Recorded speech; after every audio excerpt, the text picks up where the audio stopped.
Hey family, you're tuning in to the Jimmy Bonds podcast on Illadelphia Radio. Pardon any technical difficulties as we're recording live on the Zoom platform. Sit back, relax, and enjoy the show. Yeah.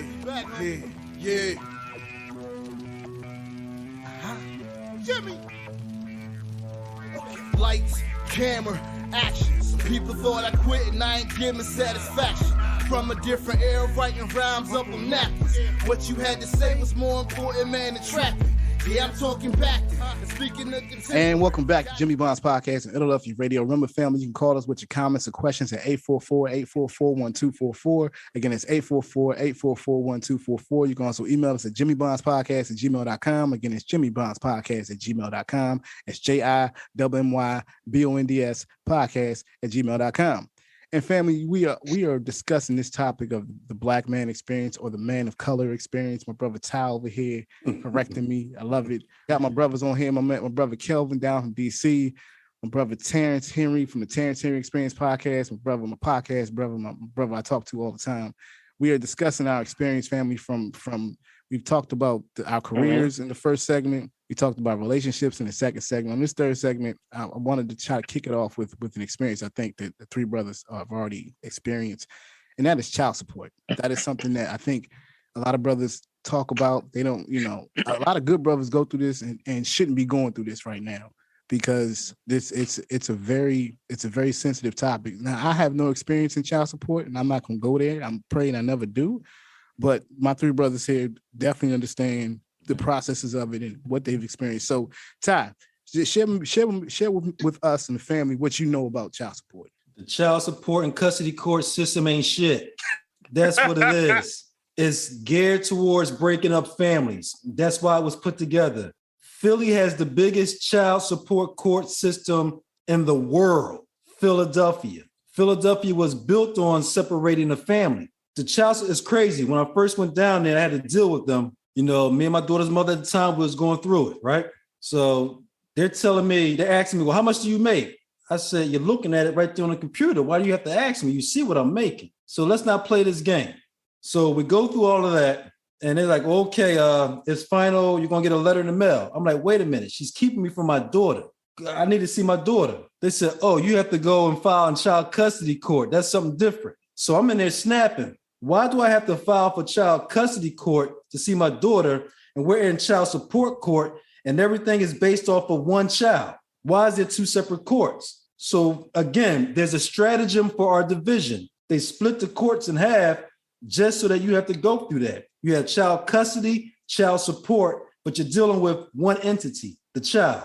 And there's a reason why they do that. They got to keep the family separated. Real quick, so whenever you have to register something, what you do is you're giving up your equal rights or your natural born rights to have something. Whenever you have to register anything, birth certificate, car, voter registration, what you're doing is you're giving up your rights. When a child is born, that child is not yours. That child is the custody of the state. So what happens is, for example, we didn't get into the course till my daughter was, I want to say around 4 or 5. So from the time my daughter came into this world to the time we went to child custody court and child custody was filed, the state owned our child. That was the state's property. That is how it works out whenever you have a child. Until you go and file for custody, the state owns that child. I didn't know that until I went through the court system. I started doing research on it. Now, the thing I always tell people is don't go to the courts. Stay away from the courts. But again, back in the 80s, going into the 90s, the images that were put out there was taking the child custody support. Child support, child custody support are the two things that they were telling people or women to do to get at men. You break up the family by doing that.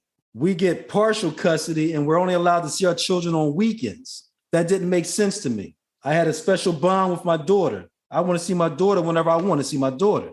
You can't tell me when to see my daughter and when not to see my daughter. So that was my big argument and fight with them. And I said to hell with them anyway. I just went and got my daughter whenever I wanted to. Until eventually my daughter's mother and her had a fight, which was probably like 2 years afterwards. And she tells me, come get your daughter. Why do we have to go through this child support, child custody? They're telling me I need to pay a certain amount of money. I said, you know what? F all this. I'm tired of the DS, right? I found out how to get out of it when I was doing it. Disability. Man, I came up with all kinds of disability letters, sent them in, and I didn't have to pay. I know disability stops you from having to pay child support, but they're not going to tell you that. Nah, they can tell you that at all. You know what I mean? They're not going to tell you that. Dang. But the child support and child custody is built on taking the black man away from the family. And again, even when I was researching that, there's no law on the law books that classifies black. That's why I keep emphasizing black. If we got to get away from black, there's nothing on the law books that classify us as black. We're calling ourselves black because they labeled us that. You know what I mean? And when you're dealing with child custody and child support, you're dealing with a system that is against you from the jump. There are some good men out here, but again, man, if you're not treating them like, I don't see them DMX type of dudes going down there. You always see the good guys down there that don't deserve to be down there. Yep. Ones that want to be in their kid's life, yeah. The guys that are just hitting and running, half the time they don't even show up down there. Nah. They duck in the court system altogether. Yep. You know, but they locking good brothers up for child support. They're locking them up, and that's how you break the family. And then you talk about this. They locking them up. We can't get jobs because nobody wants to hire us, right? Or if we get jobs, we can barely afford to pay child support. You know what I'm saying? So it's like it's a lose-lose every which way around. It's how you break up the family, and that's the whole purpose of it, to break up the family. Yeah, just like the welfare system is in place to break up the family. Yeah, it is. You can't have a man in the house. You can't. You know what I mean? You gotta leave when they got inspection. You know what I mean? It's true, bro. You know so one thing about, go ahead. I'm sorry, fellas. I didn't mean to interject quick, but no. So I've been on child support since 2018. I ain't know nothing about it. Totally Bluetooth. And the one thing is, like you said, the good dudes, they got to go through it. I went through hard times when I was on it because it's like I felt like I had to always keep going down there to tell them something because I was scared. But I will say this: when I went down there and I told them that I wasn't working, we had to have a meeting. That lady, no, this is what happened. I had got a new job. I never forget this. I had got a new job. So before COVID, you go down there, you tell them, look, this is where I'm working at. This is all my information, right? That's what I was doing. So I go down there, I send them that. I get this text message from my child's mother. They say, listen, they saying you got to go down there because you gave them the wrong address. I ain't getting no wrong address. Well, they looking for you, law enforcement. So I go down there to have a whole meeting. She ain't got to go. I got to go. Now I'm already pissed off. It's like, why I'm on this shit. You know what I'm saying?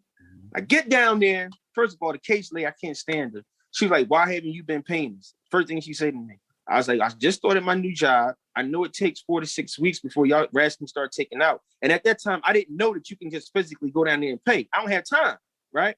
She said, well, you owe us $879.63.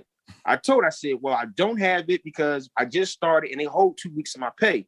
I said, once I get it, I can give you the money, but I got to work to give you the money. She was like, well, you knew you had to pay. I said, ma'am, to be honest with you, I just thought automatically when I gave all y'all my information that y'all knew, y'all was aware I was going to take it out. She was like, no. She said, well, this is what's going to happen. She said, this is what's going to happen. She said, we're going to take away your license. We're going to freeze your bank account and everything. So I said, well, let me ask you a question. I said, you going to lock me up today? The sheriffs came in the room. They was ready to take me. So I had to remain calm. So I said, you're going to take me away today for 6 months of everything, whereas I can just pay you when it comes. She said, well, Mr. Henry, how much money you got? I said, I got $137. Give it to me. The sheriff walked me down to the ATM, came back in. I gave him the money or whatever. Then we had to go into another because of the whole COVID thing. And I want to make a clear point to what you said about custody. So when I went down there, I always had a lawyer. So what happened was, I'm making a long story short, when we left court in August, we had to do it on the Zoom like this. She told me, I was supposed to get my daughter that day. She told me, you not getting her until we have the issue resolved. I said, okay. You know what I did? Because I had the money at the time. I went to custody, partial custody. When I got the custody, they granted me the every 2 weeks. I don't get it every 2 weeks, but I do get her. But I have it on paper that anything in an event, if something happened, I got it, regardless. And she got pissed about that. Then I started reading up on how to pay and all like that. But they send you through all of this because they know that they can. And it's just a sense of control that they want to have because they upset they're not with you. To this day, I still do for my daughter. I'm still on child support. You would think she would say, you know what? Let me take them off. She don't want to take me off. It's not about the child, it's about you. Right. Right. About you. And it's clear as day. You know what I'm saying?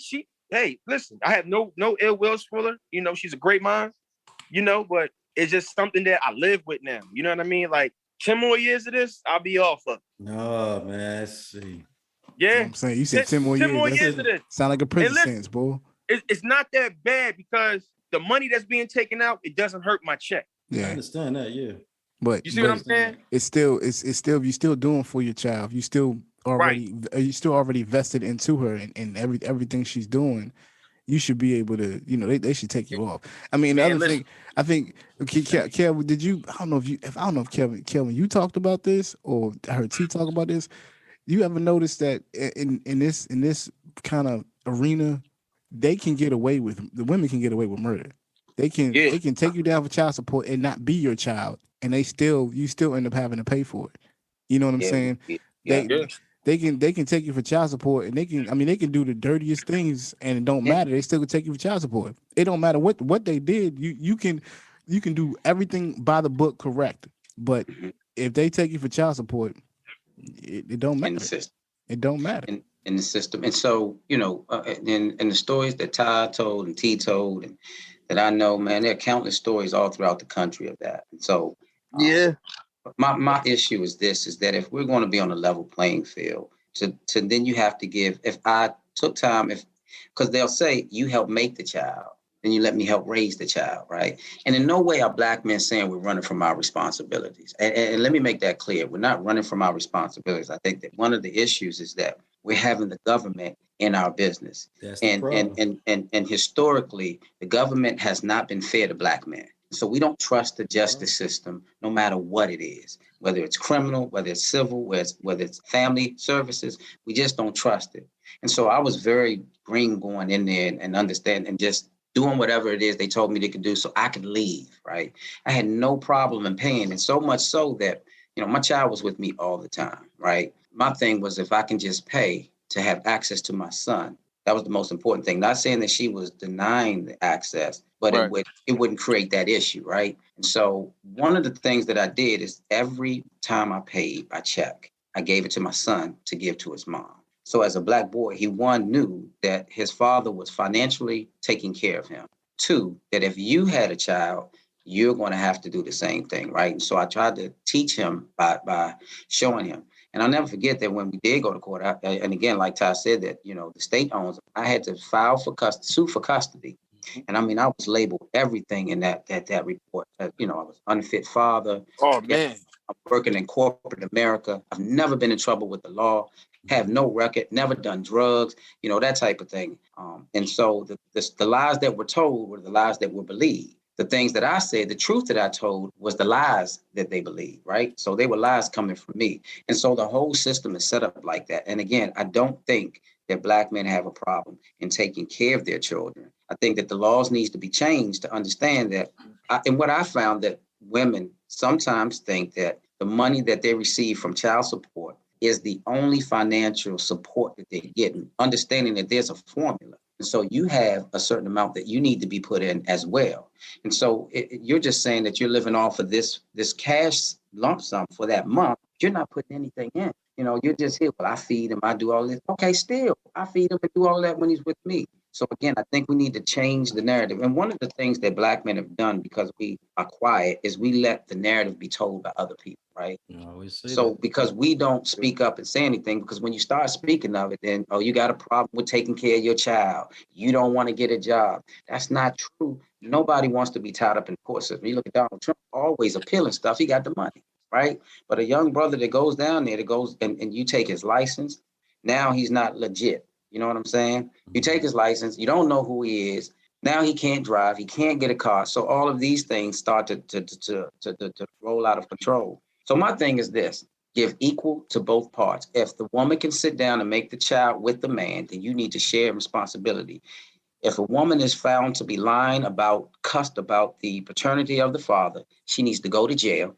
She needs to pay back every cent that the father paid that was child support. And if she received public funds, her bank account needs to be levied, and she needs to not receive funds, period. I think what that will do will stop the women having children out of wedlock, not knowing who the father is. I read several stories years ago, a guy who was in prison for 15 years. He came out. The next day, he had to go back into jail because he had a warrant for his arrest for child support. The child was 8 years old. He was locked up for 15 years. The judge said, I understand that you were locked up, but the law orders me to put you back in jail. That is absolutely wrong. That is absolutely wrong. So like Ty said, it's designed to break up the family. And again, we have no problem in taking care of my son. I mean, my whole thing, my world was my child. I felt good being able to provide for my child, but I want my child to know that I'm providing for him. So I just think that, we hear these stories all the time, but I think the most important thing for people to understand, and again, we have to tell our story. We have no problem in taking care of our children. And granted, one thing is that we do choose who we choose to lay down with. And I'm not saying at that time it was a mistake, but we just couldn't come together. And I had a child with a young lady at a time in my life where my mama just passed and I wanted something to love, right? So a lot of times, again, men suffer in silence. We feel like if we have one of our own to love us the way we want to be loved, that's the thing. But then when the court systems get involved and the women can start manipulating and controlling you with the child, then we back off. We don't want to deal with it. So then that's when we become absent. But it's really hard to be in your child's life because the court system just says you have no rights. And this last point, when I did sue for custody and we went in, I went into court with more than I came out with. The judge told me that you get to visit your child every other weekend in these holidays. I said, with all due respect, Your Honor, I visit people in jail and the hospital. The child that I have, I want to raise. And so this was a white woman trying to teach me, give me the rights to a black young boy. And one of the things that and when I speak to my son now, he tells me that, I remember you giving money to my mom. And then he said, I remember one of the things he's learned is that I told him never to use the N-word because you're more than that. And if somebody ever calls you that, you tell them I'm not that. I'm a young black boy growing up to be a productive black man. And so my son to this day thanks me for that because we got to stop calling the most disrespectful word in the English language. They had rap songs. And I'm sorry, I know this is the last point. And I was just thinking, there are a lot of songs that diss men. Beyonce, I can have another you in a minute. Matter of fact, he'll be here in a minute. Yeah. Scrubs, ain't nothing going on but the rent. I can go down. And if I was to make a rap song and talk about, you big as a whale, and I don't want to see you no more. Or I'd be misogynistic, I'd be degrading women and all of that. But you can do it, and it sells millions of records. Bugaboo. The dude a bugaboo because he's just trying to get with you and take you out. Now I'm a bugaboo. Yeah. So it's so much to it. So all I'm saying, women, if you're listening, please just understand it. This is not complaining, but a lot of times men suffer in silence. We go through depression, and when you're depressed and you can't verbalize how you feel, because I recall coming up as a child, when I would hurt myself, my grandmother would say, "Stop crying. Don't cry like a little girl." Yeah. My finger, I just slammed it in the door, and I can't even outwardly show pain. And so now I have to suck it up and keep it in. Guess what's going to happen? Now I'm going to come out with rage. Yep. Teaching me how to have rage inside, and it's going to come out. That's why men turn to drugs, we turn to alcohol, we turn to having multiple sex partners, and then we turn to crime. And then when you get with the brothers who you think you have something in common with who do these things, you're going to be up to no good. So again, the single women that are raising these young boys to grow up and be disrespectful to other women. I mean, anytime a young cat has his pants hanging down, you can see his hind parts of his drawers. We've come a long way. We have the long way to go. So I just think that the child support thing, if the woman goes to jail for lying, I guarantee you that will stop all of this stuff. Oh yeah, that'll change the whole dynamic of it. So I got one more thing. Bro? What you gonna say, bro? So I remember one time I was saving my money. I had about $3,000 in my savings account. Child support found out about it. They froze my account, and me and my grandma have a joint account because I help her with bills. They froze her account. So she can't use her credit card. I can't use my credit card. They telling me I got to pay like $1,700. So my grandma was just like, look, just go down there and just give them the 17. I'm like, damn, I was saving my money. That's my money. She's like, why? And I'm like, why are they freezing your account? Yeah. So I went down there and I was explaining. I called my child's mom, and I remember in explaining, I was just saying, hey, listen, they put a freeze on my account, and she made a big deal about it. And I was just tired. I was like, let me just go down there and just pay half whatever they want. And that's kind of felt like, wow, man, it's kind of like, and I was always told you never kick somebody when they down. Yeah. You just don't do that. Just certain principles. It's like, you can't feel better about yourself, what you do. and you expect good things to come your way. You can't have that. You can't expect whatever you feel as though you're doing to make yourself feel better is not going to help you in the long term. Yeah, that's real. You know what I'm saying? And when you have like this notion in your head that money is going to solve whatever your personal issues are, they're not going to solve them. Because guess what? You're still going to have it with or without money. Yep. And they don't seem to understand that, some of them. All the money does is false. It make you cover up those things that you've been wanting to cover up for the longest time. It makes it so that people can't see it. Right. But you know what the thing is though? I think that everybody put themselves around this money thing. Like if we get this money, you know, and I tell people we was all on the even playing field, and if there was no money involved, how would you be? Because now you gotta act yourself. Yeah, you gotta be yourself. Yeah. And it's sad, man. Like for that piece of paper, it blows my mind. It's crazy. I mean, bro. I mean, that's just the nature of the country we live in. Capitalism. That is what it is. Yeah. If it drives anything, it drives our culture. It drives how people live. It drives how people think. It drives them to do things they shouldn't be doing. And you know, I gotta get this money. I mean, it's very empty. It's an empty way to live because it's nothing at the end of the rainbow. You know what I'm saying? There's no pot of gold over there. It's just empty. You know what I mean? Nah, because the more money. All money does is give you options. That's what it does. No, it gives you options. And if you got habits, your habits become worse. Exactly. I mean, when you have all that money, that's all it is. And I've been telling people, I said some people don't deserve to have all that shit. They just don't. No, they're running into a brick wall because you only enhancing your problems. Pretty much. You know. Well, listen, we gonna do this. Before we end this podcast, I want to ask the team this question. How do we change the narrative? How we change the narrative, bro? We have to do for ourselves. Again, you can't rely on the government. Again, we just talked about the court system, and the court system is basically just a collection agency. That's it. If we look at it as just a collection agency, we don't deal with the collection agency. But we've been trapped and forced through adhesion contracts to deal with the court system. You know, and again, I mean, I can go into it more, but I know you want to end it, Jimmy. But we have to do for ourselves, man. Like, to hell with voting for the government. We have to do away with what they're doing. We have to establish our own families, our own communities, because we don't control our communities. So we have to get control of our communities. Once we can control our communities, we can control the environment. The environment that our children are coming up in can change if we can control the environment. We don't have control over our environments outside of our household. And sometimes inside the household too. We don't have control over those environments either. Yep. But we have to get control over our environments. It has to start from there.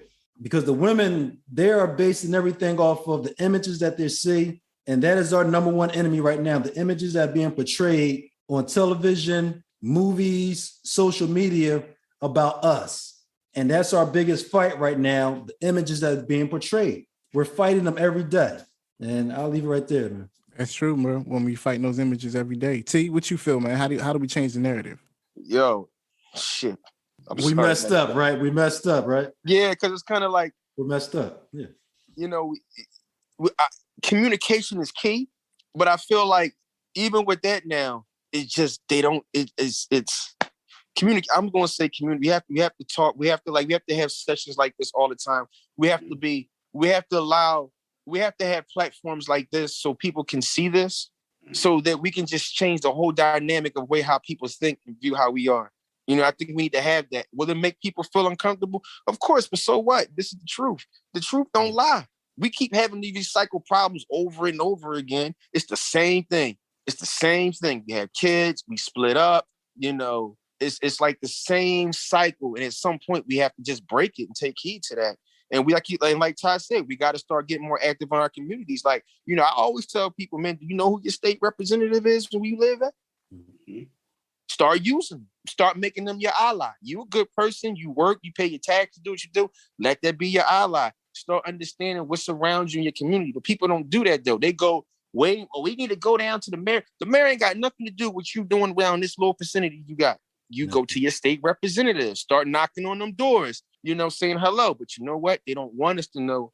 They don't want you to know who your state representative is. They don't want you to know that thing. You have to attacked on different levels. You start here, you go there, and start creating some noise. I tell you the time, anybody between the ages between probably like in their 20s, early 30s, they don't know who their state representative is. And it's fine. I get it. I'm not judging it, but it's just something I've always asked somebody, and they always tell me they don't know. But that's the important thing. We have to start being active in the community, getting things done.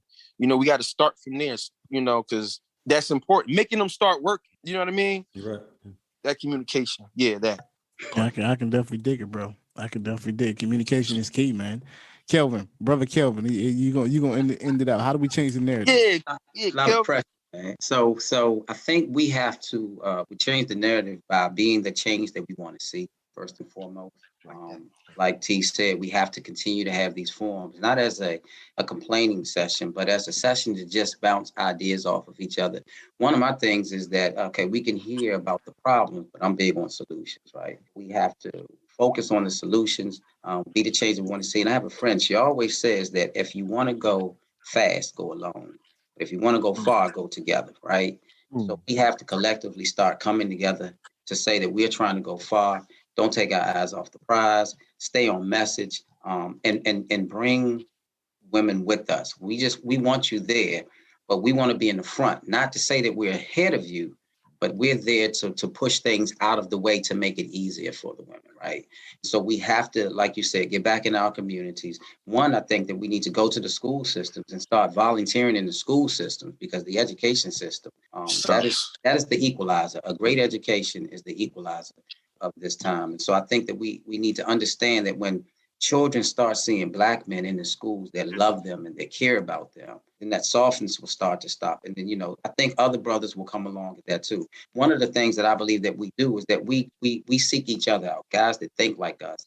And sometimes I don't want to talk to the cats that's on the corner anymore. You know what I'm saying? Because I don't want to have this going back and forth and things like that. But we have to be the change that we want to see. And that's why, you know, taking it personal to become a leader, lead by example. One of the things that I did is that I've never been a fan of the police department, right? But as a community leader, one of the things that I wanted to do in the area where I live, I took a course that's called Citizens Police Academy, because I wanted to understand, I didn't want to take my biases and pass them down to the younger generation, right? Because you're not going to defeat that right there.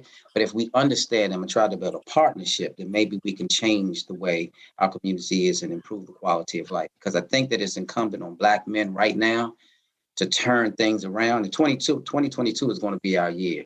And so I think it's a year of togetherness. It's a year of new start. I just want us to be the change that we want to see. It's easy to talk about our experiences, but now we have to come with the solution. So be the change that we want to see. And if we want to go far, we have to all go together. Jimmy, can I just real quick? Yeah, bro, for sure. Kelvin said something about the education. I always ask people, whose responsibility is it to teach Black children? If it's our responsibility, we can't use their education system. Their education system is based on a 12-step program on how you respond to the bell. It's called classical conditioning. The bell rings, you go in school. The bell rings, you go to your next class. The bell rings, you go to lunch. It's to see how you respond to authority. It's a 12-step process that takes 12 years. That's crazy. That's their system. It's in place so that when you come out of their system, you can function in their society of labor.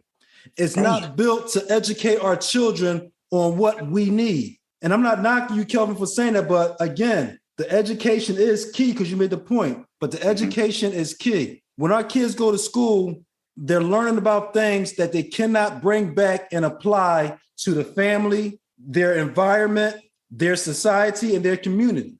I mean, I don't understand why they have to still learn about Spanish and French.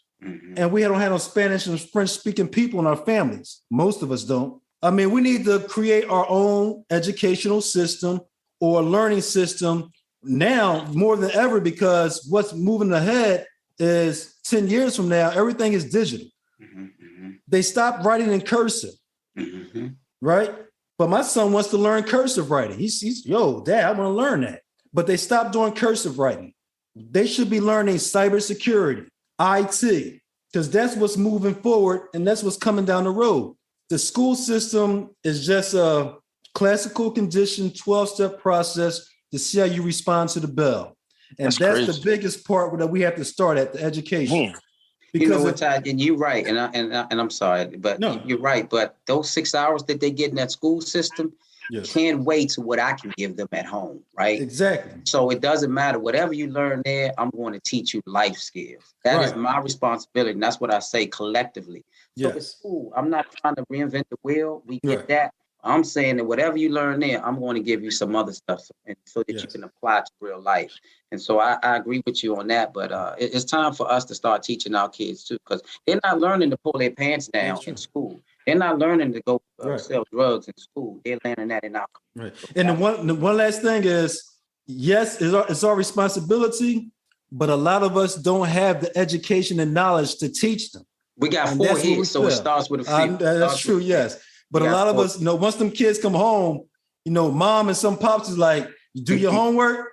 Well, I don't know what to do, man. Didn't you learn? What did the teacher show you in class? You don't know how to do this math? I don't know how to do this, the new math. So we have problems with that. We have problems with that. Yeah, we got it. But it's the education system. It's education. That's real. Like everything all three of y'all said was definitely what it is. I mean, from our educational system, our communication status, how we're communicating with each other, how we're talking with each other, all that is vital, all that's important. And I don't even want to end this, but I gotta end this podcast now. Man. I know. Look, we're gonna have to do this again, family. We have to invite some other brothers on. This was something that, like I said, a long time coming, and it was nothing but fireworks. You know what I'm saying? It was a day that I definitely have been looking forward to for a long time, family. And this is what it's about. This is really why me and Ty started the podcast. Why we wanted to bring brothers together to have this conversation. So, Kelvin, T, Ty, like, I love y'all. I appreciate y'all coming on tonight, giving your input, sharing your experience. I mean, it's hard to share out here, family. A lot of brothers don't, want to put on the front like, we like this, we like that. Like, no, we were very honest and sincere about everything we said. And again, I'm gonna give our disclaimer: this podcast was not about bashing women. It was about us. It was really about everyone else learning more about our experience. Learning more about what we experience on a day-to-day basis and the things we go through, from our careers to our relationships to our children and court systems that we have to deal with. I mean, just the whole gamut. So, from the bottom of my heart, from the team, like, we really appreciate y'all coming on tonight and sharing. I'm over here just smiling from ear to ear. I can't stop smiling right now. I can't stop smiling. But listen, family, remember, you can call us with your comments and questions at 844-844-1244. Again, that's 844-844-1244.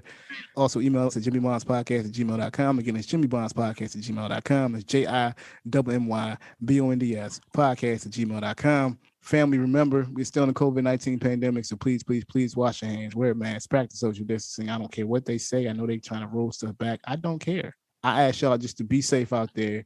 Tell your friends, tell your family that you love them, because you never know when you get another chance. I'm Jimmy Bonds. This is the Jimmy Bonds Podcast, Illadelphia Radio. I'm out. Peace. Fam, that's going to wrap the show. We want to thank you for listening to Jimmy Bonds Podcast on Illadelphia Radio. We ask you leave your comments and questions at 844-844-1244. Again, that's 844-844-1244. You can also email us at jimmybondspodcast@gmail.com. Again, that's jimmybondspodcast@gmail.com. That's JIMMYBONDS podcast@gmail.com. Now remember, family, we are still in the COVID-19 pandemic, so please, please, please remember to wash your hands, wear a mask, and practice social distancing. Also, remember to take nothing for granted and value every opportunity you have with your friends, your family, and your loved ones. For in these times, every moment is sacred. So until the next episode, you can find me on Go Ho Road, screaming, stay up, don't sleep in your dreams. I'm Jimmy Bonds, and I'm out. Fight on, come on.